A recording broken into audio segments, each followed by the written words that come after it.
we're going to take a look at the GruulTron deck.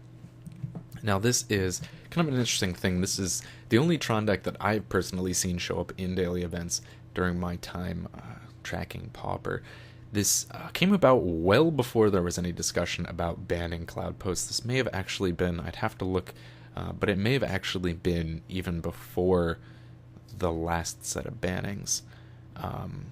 This could actually be like way before we actually saw a Fissure Post deck. But anyways, I think it's a great thing to talk about. It does some really interesting things. Kind of a stretch calling it Gruul. It tries to actually minimize the colored mana it requires, and I think that's a fantastic idea. We'll take a look at it in just a second. Let's start at the beginning here. You are running, obviously, the full Tron mana base. A single Quicksand, which is kind of an interesting choice, but does give you some options.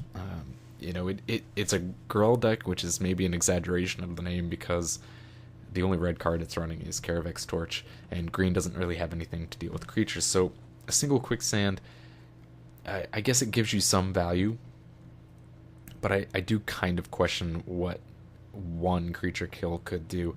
Maybe it opens up a path. Maybe it provides one less thing that your opponent can just throw away to Crusher on the Annihilator ability.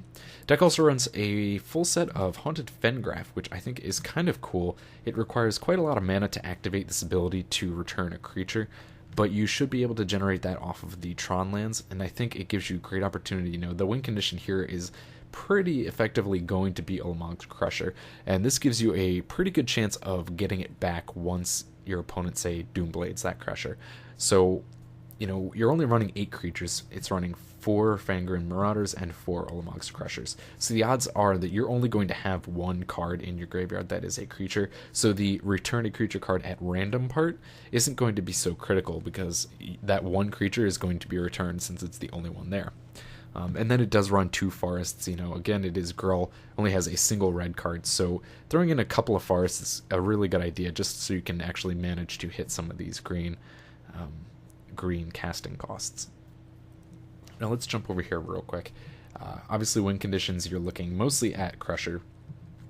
With this particular deck, most Tron decks will only be able to get Crusher into play as early as turn 4.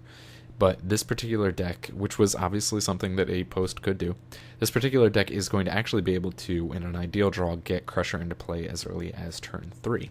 That would be, say, Tower on turn 1, Power Plant on turn 2 into a Gruul Signet. Gruul Signet will give you that extra 1 mana that you need to get things going, so on turn 3, when you put Urza's Mine into play, the 3 pieces will tap for 7 mana. One of those filters into Signet, give you the extra, so you are now at 8, and get that turn 3 Ulamog's Crusher, which can be just devastating. So that's going to be obviously your big win condition and the big focus for this deck. But it does also bring in a single copy of Karavek's Torch. I think this is definitely a better choice over Rolling Thunder. It only has the single red in the casting cost. And, you know, it does have that 2 more to cast spells that target it, trying to reduce the effectiveness of counter spells, I guess. But, you know, I think the more important thing is the fact that it only has the single red mana cost. Now, the other creature in the deck, Vanguard Marauder, is going to be really important as well. When you switch out the Locust lands, you're losing not only the mana produced by Cloud Post, but you're losing the life gain produced off of Glimmer Post. Most decks, if you're working in Tron, will not have the ability to work in life gain. We'll see in Rebels you get some because they are running Rift Watchers, but you really do have a little bit of variance there since you're not able to really get that going. The Marauder is going to be great. It's running a full set so that it can almost guarantee, you know, whereas Green Post will run, say, 1, it'll run a full set here in this version, so you can almost guarantee that it'll be in play, and you actually gain a significant amount of life, 5 life, whenever an artifact goes into the graveyard. That is going to hose Affinity strongly, something that we may find important depending on what becomes of the metagame. Now, more importantly, this life gain is going to kind of pair up with the fact that you see here, it is running a full set 4 Chromatic Spheres and a full set of 4 Chromatic Stars. These are 1 cast artifacts, 1 costed, that can change colorless mana, which is good. That's beneficial since we're only running 2 forests. You're running a whole bunch of extra mana produced off of the Tron engine. So they're going to be able to help us convert that mana into colors that we need. And these will trigger so fast. They all draw cards, so when you use them, you can trigger the Marauder, draw a card, say maybe get another star, put that into play, sacrifice it, and you just gain a significant amount of life. And more importantly, you're also running a full set here of Prophetic Prison. This deck is going to do a significant amount of card drawing, something you wouldn't expect from a red-green deck. Cantrip off the Prison, you draw off of 4 spheres, you draw off of 4 stars. Ancient Stirring allows you to dig for a Crusher, and Explore allows you to draw an extra card. Explore is going to also help you ramp up that mana base. That also can allow you to get that turn 3 Crusher going if you have to.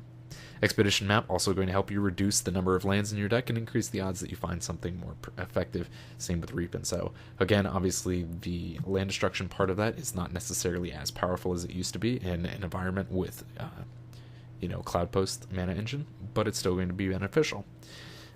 Maybe the one thing that could possibly be changed out of this deck is the Pristine Talisman. It's nice. I do get it is giving you a significant amount of life gain with the Marauder. Again, makes up for Glimmer Post, but as a 2 of, I'm not even sure what I would replace it with, because you're running a full set of all of these things that I feel are nice and important to the deck. Reap and Sow, Vanguard Marauder, the Crushers, the Torch. I'm not sure what you could actually put in these 2 spots. Maybe if I, spend more time and I could tinker around with it. But I think, all it's doing is providing more opportunities to, get all of these going. Multiple spheres and stars cracked in a single turn. But I think if there was any room for change, that would probably be where it came through. And we're just going to take a look. It was a very interesting sideboard as well. Stuff that actually I felt was probably relevant to the upcoming change, we'll say, because it doesn't run anything as far as land destruction there. So, that doesn't really need to be freed up. It runs a significant amount of anti-aggro, Electrickeries, Moment's Peace, Swirling Sandstorm, Tumble Magnet. I think you could even, say switch out the Tumble Magnets for Serrated Arrows if you wanted. Maybe bring in an extra Swirling Sandstorm. This is a great thing as long as Bog doesn't really come into play. Most people don't run a lot of Grave Hate, so finding that threshold with all of these sacrifice, these little spheres and stars, should be really easy for you to do without much issue. I think Pyroblast is great. You do have a lot of blue.